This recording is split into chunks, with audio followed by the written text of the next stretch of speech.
you for joining this session. This session is on online collaborative tools. I'm Karla Porter. I'm one of the co-founders and co-organizers of NEPA BlogCon.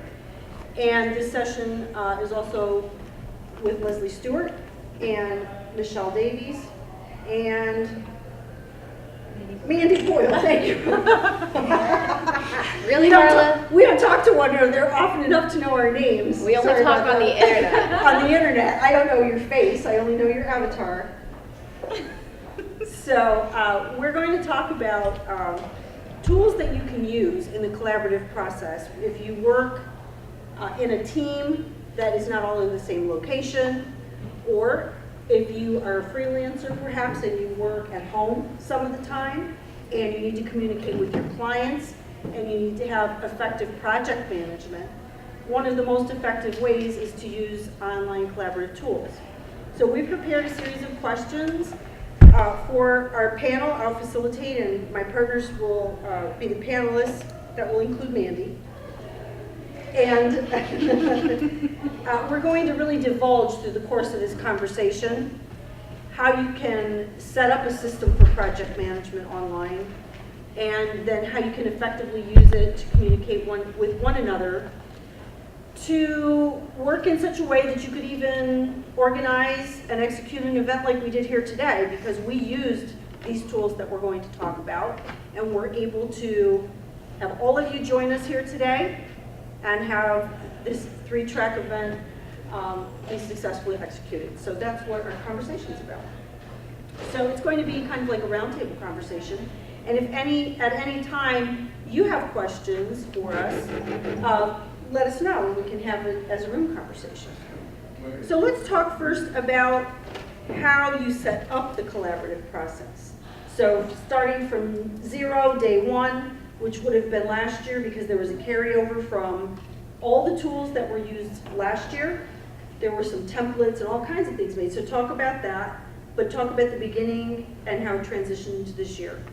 Okay, I could kind of start off with that. So NEPA BlogCon, and I'm sure you might have heard this either through looking at our website or hearing some of our appearances, but we've talked about this a little bit, but this event really originated at a BlogFest meetup, which some of you guys are familiar with. It's usually held in Pittston, and traditionally it's been for a lot of political bloggers, as well as local personalities. It's a good place for networking.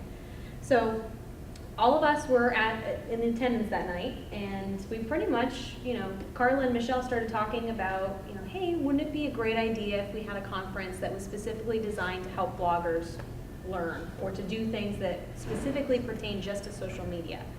So they got talking, and I know that they can talk more about how that seed was planted, and then pretty much from there, Leslie and myself were recruited to the cause, and we've been kind of going on that path ever since. So our initial conversations were kind of a mix of online and in person. We met that night and started talking together, and then the conversation just sort of continued online. I can still remember tweeting back and forth with you guys that whole night, just saying, we're totally going to do this. This is how it's going to be. This is what we're going to do. Yeah, I mean, and for it to be like a social media conference, it's obvious that that's one of the main tools that we use. We're always tweeting at each other. I mean, all the time. I think the whole BlogFest thing kind of, we started talking about it because it seemed like it was branded incorrectly, and it gave a lot of people going, because right before that we had a really good article written in the Weekender, and we said, if you're a blogger in Northeast PA, come out. But then some of the other bloggers kind of got upset because they wanted it to be strictly a political event, and we thought it's kind of branded wrong. It should be called like Political Fest or something.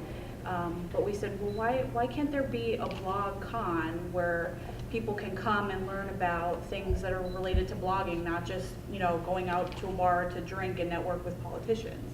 We wanted to make it more of a learning event for anyone that could want to learn more about blogging or social media to come to. Okay, so we talked a little bit about the origins of this particular event, but what about the actual collaborative process? In other words, how we started to work together above and beyond meeting at that event and discussing the concept. So we discussed the concept in person, and then what kind of was the next step, and how did we begin to use collaborative tools? I think our next step from there was we set up an in-person meeting, and then we really sat down and said, okay, let's get serious. We really want to do this.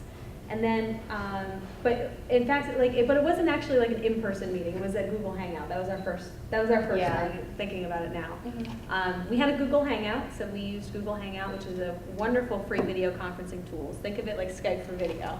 And all 4 of us hopped on a call, and we talked about it. We basically said, okay, what do we want to do? How do we want this to be?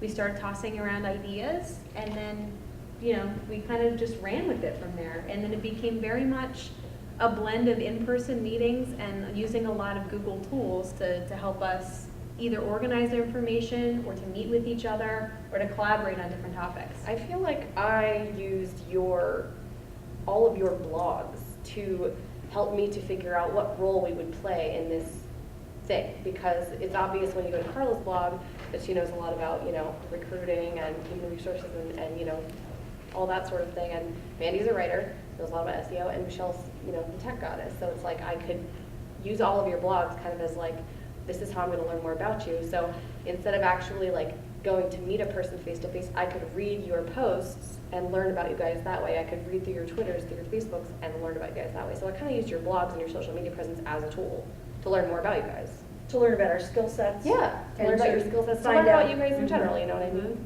And so that's very important. So how about, just talk for a minute about the fact that you mentioned using Google tools. You mentioned using blogs. You mentioned using social media as tools.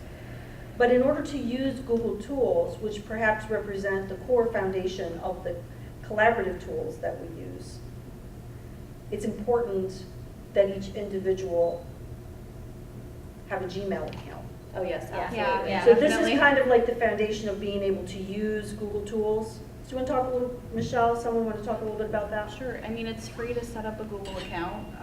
You just go to Google or I think Gmail.com or yeah, Google.com? or Google accounts, just you can look it up. And then once you get that, you're basically given the keys to the kingdom. You can use any of the Google tools, whatever fits your needs. And I think now when they set up your account, you get a Google. You do. I'm a actually Google going to Plus pull. I'm account. going to pull it up. Okay. Okay. So, Yeah, it might be on that other tab where Mhm. inbox is.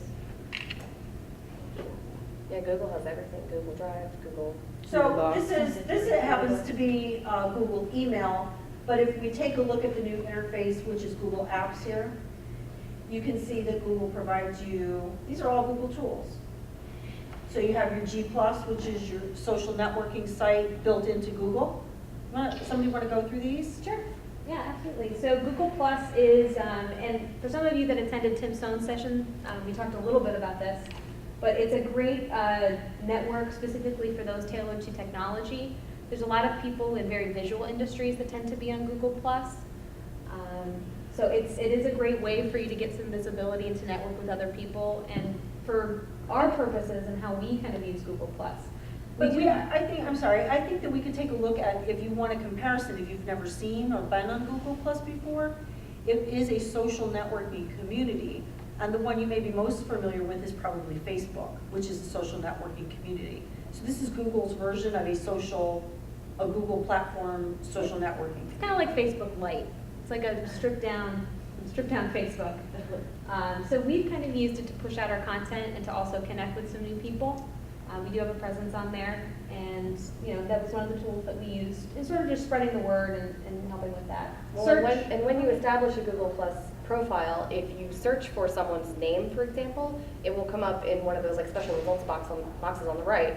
So, it doesn't always work if your name is very common. Like I think when I search for Leslie Stewart, it brings up like some swimmer from Australia or whatever. But it would work for NEPA BlogCon, because if you have a Google Plus profile, then Google knows this is an official thing. It has a profile. We're going to show you their profile as the first thing you're going to see in Google when you search for it. So it's good for becoming like very legitimate and saying like this is a person or an entity. It's legitimate. And I think there's a plugin for WordPress, and there's also a plugin or Blogger. Well, Blogger is a product of Google. So there's ways that you can, when your blog shows up in search results, it will show by Michelle Davies, by Leslie Stewart, by Mandy Boyle. It links your name to Yep. your blog. And I mean, that's kind of an unfortunate thing, because WordPress is my platform of choice, but with Blogspot and Blogger, it will show in your Google Plus when you comment on anything, so it's a really good way to like stay connected that way. The biggest part of Google Plus that we've used is Google Plus Hangouts. It's actually built in as part of the network. So right now it's kind of confusing when you first go to Google, since if you have a Google account, it'll prompt you to either do like a voice call, which is pretty much it's like a hangout, or you can do Hangouts. So if you click up at the top, click New Hangout, and then you can invite people that you want to have a specific meeting with. And what happens when you do that is that you get like a new pop-up screen, similar to like a Skype call. You get like a new pop-up screen, and then you get the 4 video feeds of whoever's on the call with you. If they don't have a camera, that's okay. They can still join the call. It'll just show a user picture from their Google Plus profile. And it's kind of cool because you can post it to YouTube if you do a live hangout, which is kind of a neat way to, I don't know, kind of show people like what you're talking about. So when we do NEPA BlogCon hangouts, sometimes we broadcast them to YouTube so people can see how we talk together, how we work, what we're talking about, what we're planning. You know, we do that. And also screen share, like if Mandy has a document that I would like to see, she can share her screen with me and the rest of the girls. I think you can share documents through it. There's a chat feature built in as well, so for some reason audio gets funky, you can use the chat feature to communicate. The screen sharing thing is awesome, especially from like a teaching purpose. So if you're trying to show somebody something or trying to demonstrate something one-on-one and walk them through, using the screen share can be really, really helpful. And it's important to know too that if you just type in Google Hangouts, as I just did into the search bar, you come up with all kinds of, this happens to be the Google Hangouts page. And so they are going to, give you all the tips and tools. You can watch little videos about it. People talk about it. So what's really nice is you don't have to work really hard to figure it out all alone. A lot of tutorials and good information about it. Okay, so moving on from Google Hangouts, and Google Plus, obviously we use Google search all the time for searching for everything. I just searched for the venues, so finding the information for pricing out the venues in the region where to hold the event and so forth. So there's a lot of things you need to search about. So we want to talk about our YouTube channel. We've done a lot of more video this year than last year. Yeah, I have to upload it to our channel, but every video from last year from our sessions, thanks to Park Multimedia, is up on our YouTube channel. So if you didn't attend last year, you can go out there and certainly watch the videos and learn things. We did promotional video this year. We did our own, we answered questions about our blogs. Yep, we did a Q&A.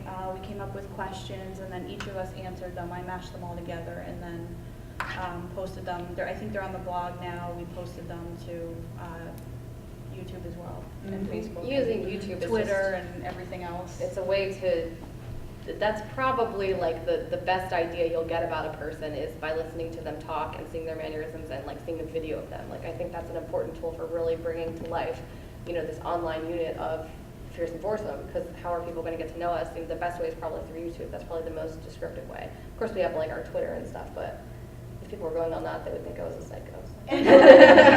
And for those organizations who want to promote causes, so for nonprofits, but also businesses, whether they're trying to recruit new personnel or they want to get their brand known and they may not have a big budget for mainstream media type promotion, video, especially YouTube video, has such great SEO that Mandy could probably talk about why it's good to embed video into your blog posts. And definitely YouTube can be an incredibly valuable marketing tool, and it has been for us, especially with trying to show a more personal side to what we do into the conference. But not only that, Google likes to play nice with its own products. So in terms of ranking something and having something being very visible, it plays really, really well with YouTube.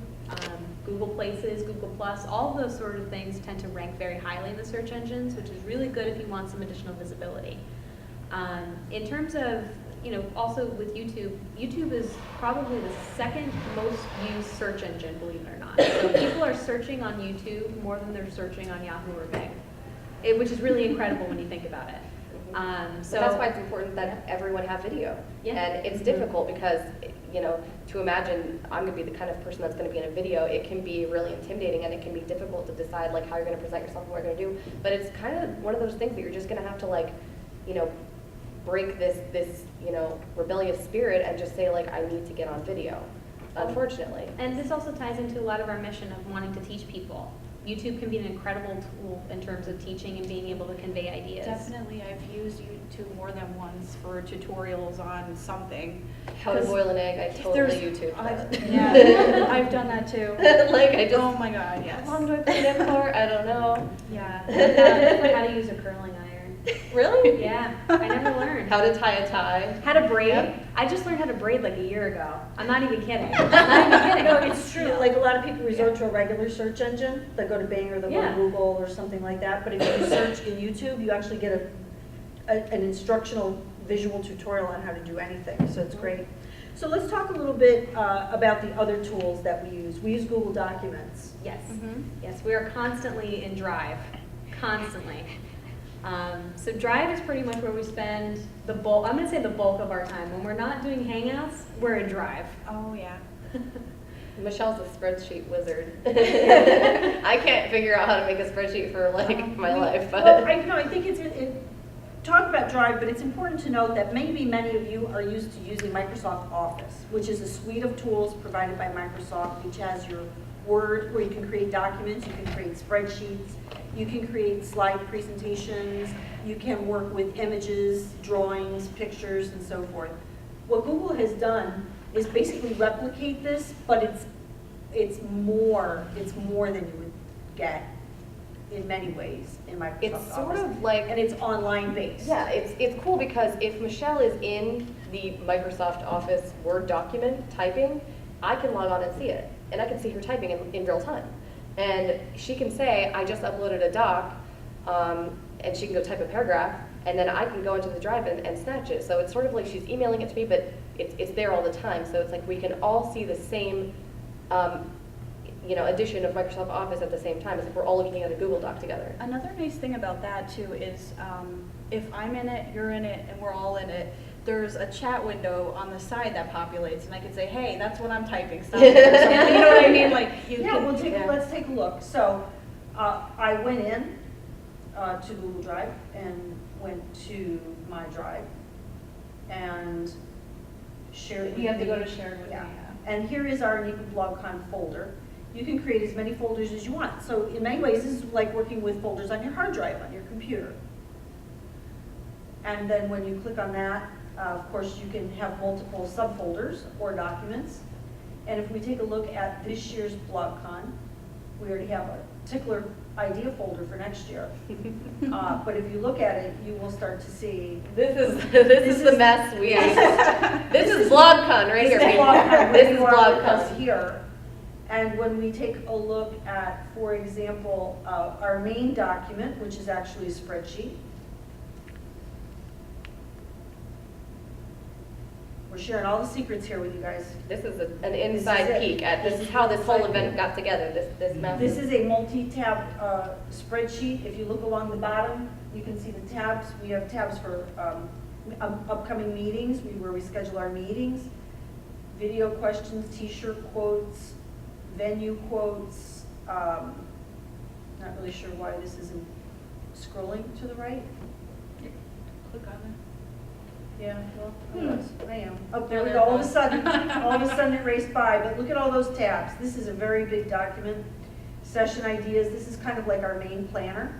Track info, volunteers, sponsor recognition, blog of the year, awards, swag and giveaways, financials, task list, vendor quotes, t-shirt quotes. So this is a very comprehensive. This is our go-to document to plan this event.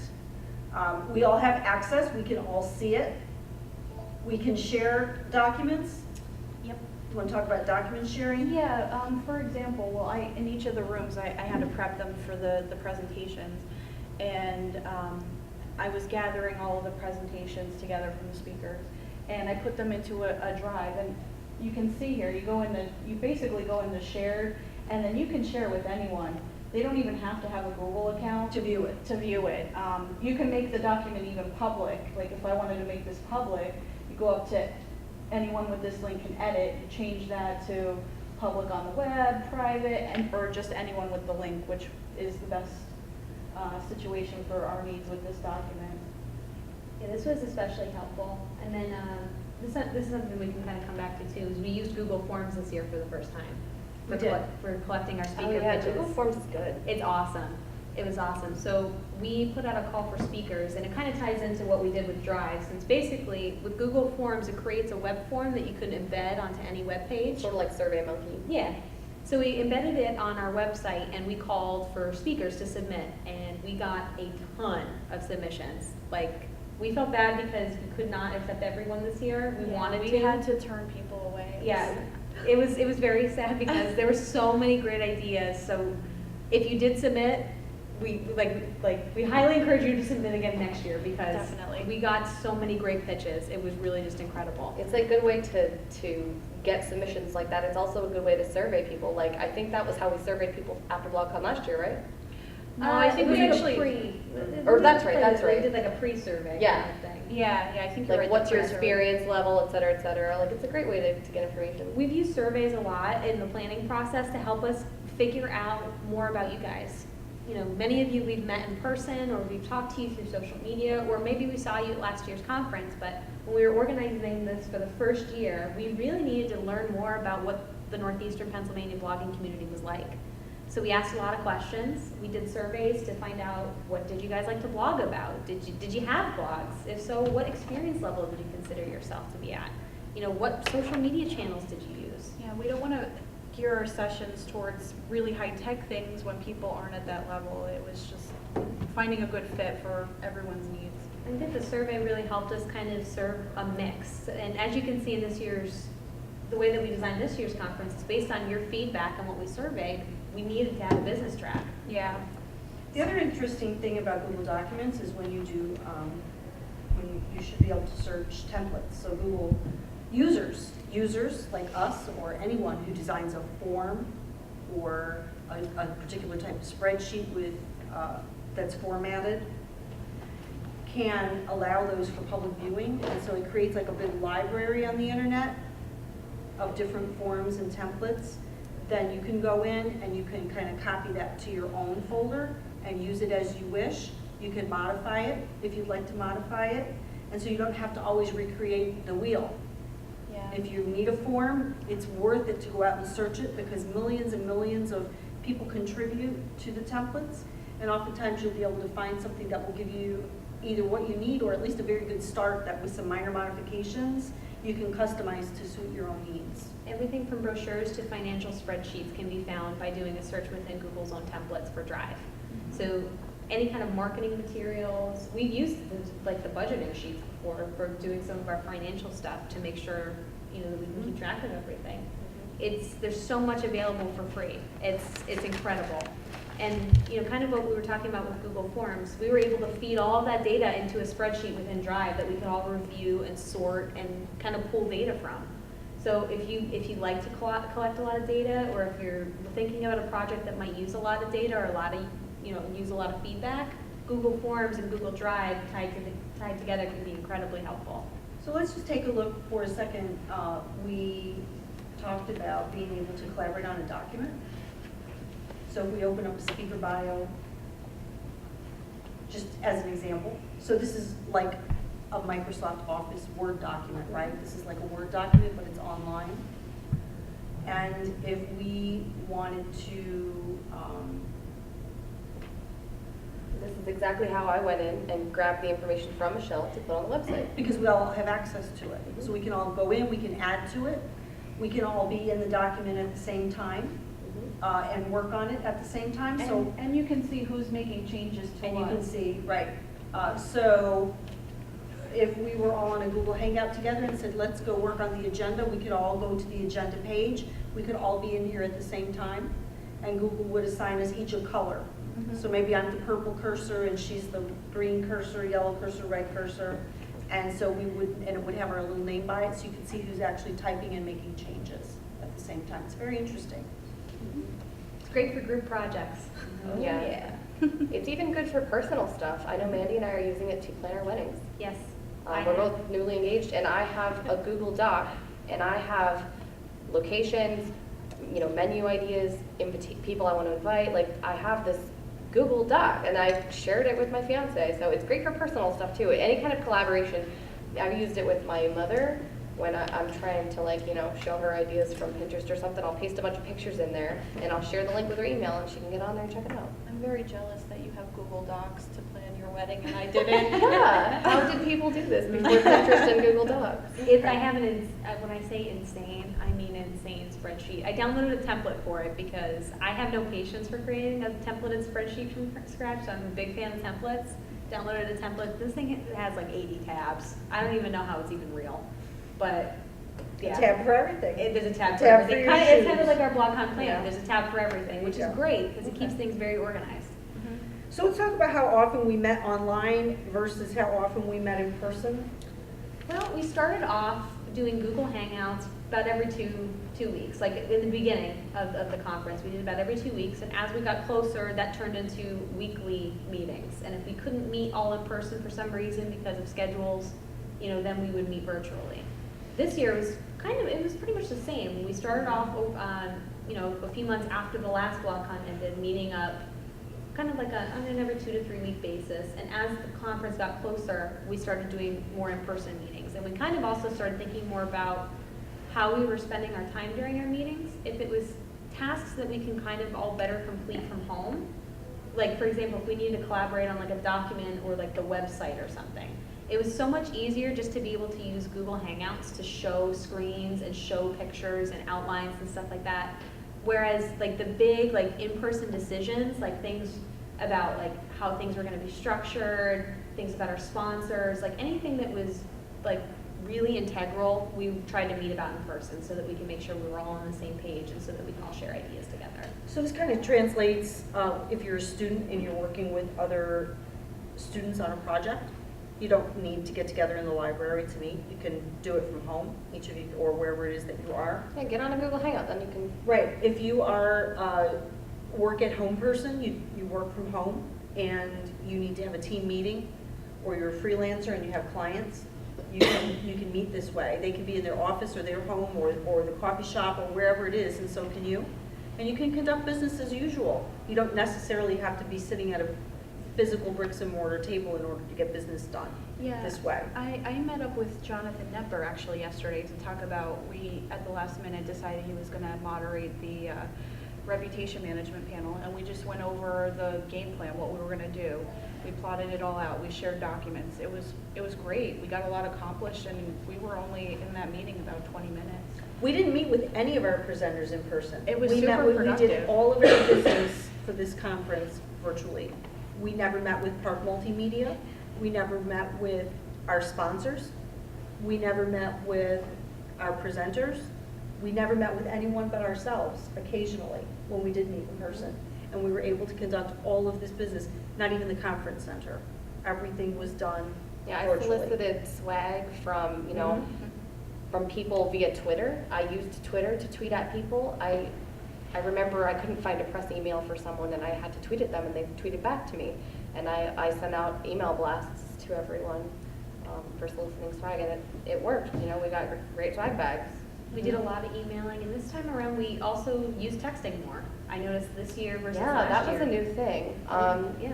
So you could set up a text message that's not just 2 people, but with 4 people. Yeah. We're all A on group a text. we're all on a group text, and it's kind of nice because it's like a chat, you know. So we can just like It was for quick things. It was we great. we also used it. used Google We Chat. used it today. We used it when we lost Karla a couple hours ago. And Michelle's like, "Where's Karla?" Like, you know what I mean? So that's great too. If you're in a group project to have a big text even message. Facebook too. Like if I see you guys online, I just ping you because it's easier that way. Because with all of the emails that we send back and forth, it gets overwhelming, and you get buried, and it's hard to find your way out. So pinging people through text or through Facebook or through whatever, Google Chat, Google Hangout, is a great way to just quickly say, hey, I have this, I have an email, whatever, that you need to read right away. I think our biggest thing this year is that we learned what we're learning. It's kind of an ongoing thing. What kind of communication works best for what task? So for like really quick things, we found that instant messaging and text messaging was great. But if we needed to have a really in-depth discussion that was going to be open-ended, we met in person. Or documentation Or something, documentation. notes from something. Yeah. Yeah. Which brings up an interesting thing about notes, because before you mentioned there were definitely times when not all of us could be at the meeting, when we were meeting in person or online. And so taking notes and uploading them to our drive on a Google document Yep. so that they were visible to the person who couldn't attend. So basically our meeting notes. So we did very little emailing of documents. I know that in less virtual environments, you will find that people fill out a spreadsheet, like an Excel spreadsheet, they'll mail it to someone. That person has to download it to their hard drive, to make changes in it, save it, upload it to their email and email it back. And that is certainly not an efficient way or a very productive way. It's very time consuming. It's very time consuming and versions get mixed up. Versions get mixed up. Mhm. And especially if you're mailing between a lot of people and a lot of people have to input data. So this way, everyone can just log on to the same spreadsheet and input data, and it's just there, it's auto-save. There isn't even a save button. So if you've ever had one of those Microsoft accidents where you didn't save your document, and your computer froze up or something happened, well, the nice thing about Google is it auto-saves every couple seconds. So. Does it do versions? Like I know WordPress. And you can does- track, yeah, you can track your versions, changes. you can Okay, track that's- changes. That's really So, good too. that's good. So let's talk a little bit about the challenges. Michelle, you brought up a challenge of using some of these collaborative tools, which is getting buried in email. Yeah, I'm guilty of it just as much as everybody else is, because like I feel like I need to respond to everybody's email that comes out to acknowledge that I received it. So I find that, well, first of all, wording your subject lines of emails is a good idea. Like if it's important, put important in the front of it. And you can change on an email trail. You can just click the little arrow in the subject line and change the subject to reflect the new topic. Right. But if there's something pressing that I feel like needs to be responded to right away, I think the texting and the instant messaging is far better than email, because email, I mean, it could get buried under 25 others and then you don't see it until later in the day. I think we figured that out this year. Yeah. I think that was a huge challenge for us last year, when Yes. was figuring out how best to communicate with each other on different things. Because I mean, as you know, we all have busy lives. All four of us work full-time jobs.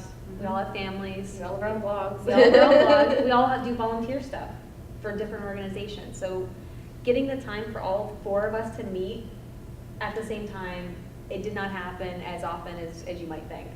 But we were still able to do this really effectively. But part of it was a balancing act of figuring out, okay, if I need an answer quickly, what's going to work best? Or if I don't want to overwhelm somebody with too much information, what way is going to be best? That's right, because for example, certain days during the week, I have a smartphone, I'm able to see everything on my phone, every type of communication. Or I'm at a desk in my office where I'm on a laptop. But one day of the week, I'm in a classroom all day teaching. And I'm not able to really check except at lunchtime, let's say. So a couple of hours go by and I come back and there are 30 or 40 emails. Sorry. Because there was a message and then somebody replied back, okay, and then somebody replied back, smiley face, and then somebody replied back, gee, we rock, and then somebody And then okay. But in order to see all those, you have to click on them and open them, and it's too much. So those kind of gee, we rock, smiley faces, yeah, okay, aren't we great, we love life, beautiful weather out Sparklies. today, are much better in text messages, and actually, we don't have to reply to them. We don't have to, right? And I think that that's a big lesson too, is we don't have to reply all to everything. A lot of people have reply all set as a default. And so when you really could just reply to Mandy, everybody ends up getting it. It's an extra email to click on. So I think that those are big lessons for us to learn. Yeah. A lot of this too, and I think this is a challenge for anybody using technology, is it's very hard to communicate tone and context. So in situations where tone and context needed to be had, those are the ones where we had either Emoticons? well, we would use emoticons Yes. sometimes, but those would be times when we had to do a hangout where we had to meet up in person, because if it was something that was Sensitive, right? sensitive or something that could not, like if we tried to convey it through technology, it just wouldn't come across correctly, then we made the decision that we needed to meet in person or to talk Or online. see facial gestures, Yes. right? To be able to see. Because it's hard, especially with a conference, there's so many moving parts at the same time. So certain parts definitely need to be talked on one-on-one, other things. And what we did this year, which brings up a good point, is we kind of split up the tasks and the duties. You want to So- talk about that, kind of what Yeah. they were? Yeah, so I kind of was the speaker wrangler. I'm design. Yeah, she is the You're the design design goddess. unicorn. Yeah, Yes, design. Pixie. Design Pixie, some PR stuff, some marketing stuff. I like doing social media. So I ran the voting contest a little bit. Yeah, So stuff like that. I did a lot of the press releases, working with the press. All the words, grammar, Well, Nazi. Word, lot of uploading stuff to the website and writing stuff, like lots of writing. I did lots of writing, and then we all kind of worked together in terms of sponsorship, but Karla really took the lead on that. Yeah. So this is the second year that I actually managed the kind of the business administration type of position, administrator type, and worked with host sponsor, making sure that we had a fiscal agent for this project, making sure that we, and our sponsors and things like that. And then, of course, also on our weekly, we didn't talk about our editorial calendar, but we used Google Calendar. Yeah, which is another Oh, yeah, fabulous Google Calendar. tool, Very good. which you can find clicking that little like tic-tac-toe board thing up there, which I guess you're gonna bring up there. And Google Calendar was especially helpful for us in terms of our marketing efforts and when we would end up meeting.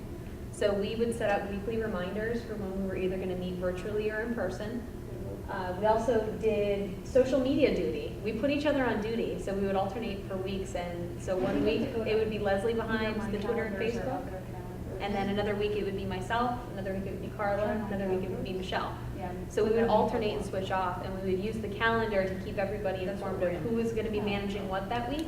And then also, like, we timed our email blast with it. So anytime we did emails, we added it into a schedule. Oh, yeah, that's probably why. Anytime we did any kind of major promotion or anything like that, we built it into the calendar. So that way we all knew, here's the date the tickets are going to go on sale, here's when the Bodie Awards were going to be, here's when we were going to shut ticket sales, here's when we were going to send emails, here, like, we were able to plan a lot of our marketing efforts around that Google Calendar.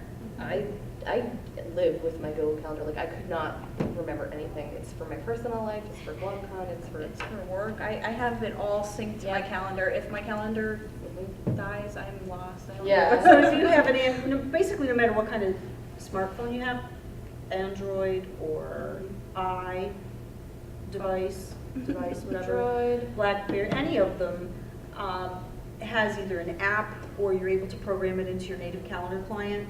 And so you set something up on there, it sends you an alert to your telephone or an alert through email. You could also do You can text. choose text message alerts.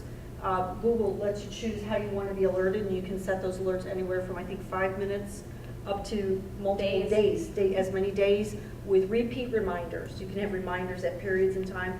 So when you have tasks that are due, you can put them on your calendar, and you'll get a message that will remind you that they're due in whatever time you designate.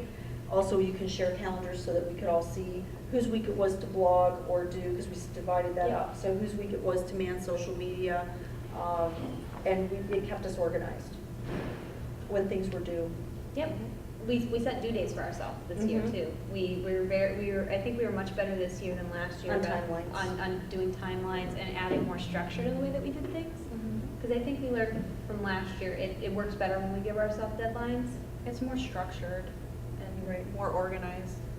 And that's something that I think we're gonna do even more next year. Yeah. We found out that it worked really well. I think it took away a lot of the stress because we knew when things were gonna be happening.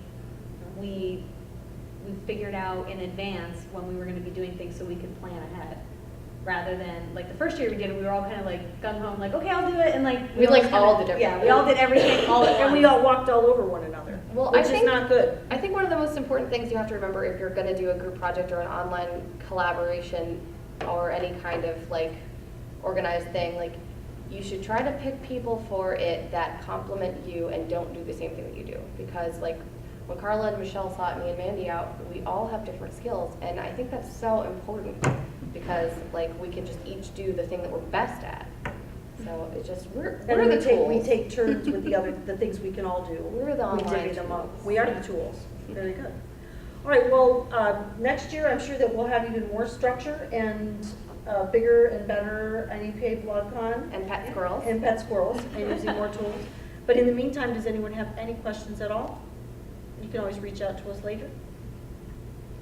Questions, comments?